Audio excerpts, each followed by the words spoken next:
Good morning students. आज हम science में 11 चैप्टर गति मोशन में गति के प्रकार पढ़ेंगे।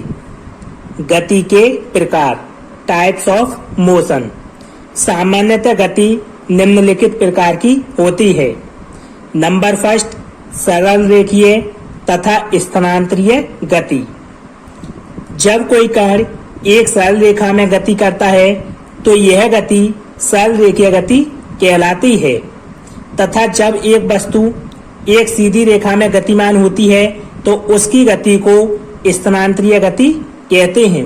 तो जब कोई कण या वस्तु एक सरल रेखा में गति करती है तो उसकी गति को हम सरल रेखीय गति कहते हैं, और जब कोई एक वस्तु वो कण ना हो वो सीधी रेखा में गति करती है तो उसे हम उसकी गति को स्थानांतरीय गति कहते हैं।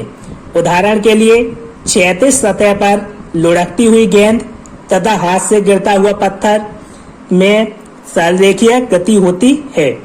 सेकंड, वृत्ताकार तथा घूर्णन गति।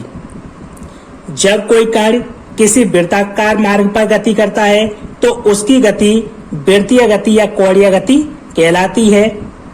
जब कोई कण किसी वृत्ताकार मार्ग पर गति करता है तो उसकी गति को हम वृत्तीय गति या कोणीय गति कहते हैं। उदाहरण के लिए धागे से बंधे पत्थर को घुमाना।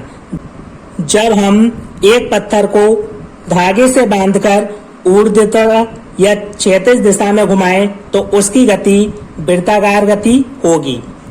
जब कोई वस्तु किसी स्थिर अक्ष के प्रति इस प्रकार गति करती है कि वस्तु का प्रत्येक कण वृत्तीय पथ पर गति करता है एवं समस्त वृत्तीय पथों का केंद्र उसके अक्ष पर होता है तो वस्तु की गति को घूर्णन गति कहते हैं।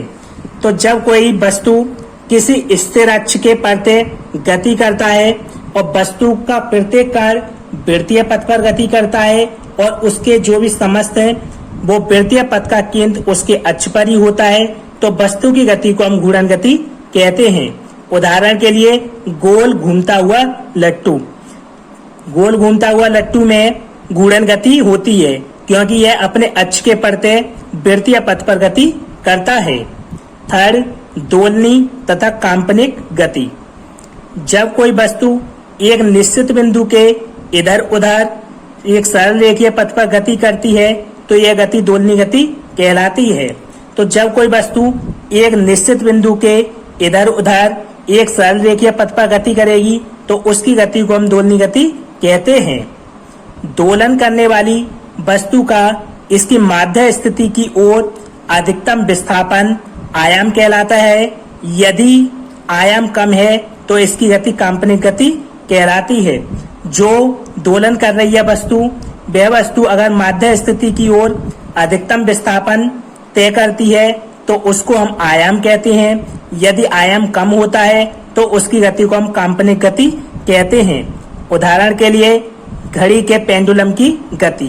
घड़ी के पेंडुलम की गति में दोलनी गति होती है क्योंकि वह एक निश्चित बिंदु के इधर उधर गति करता है।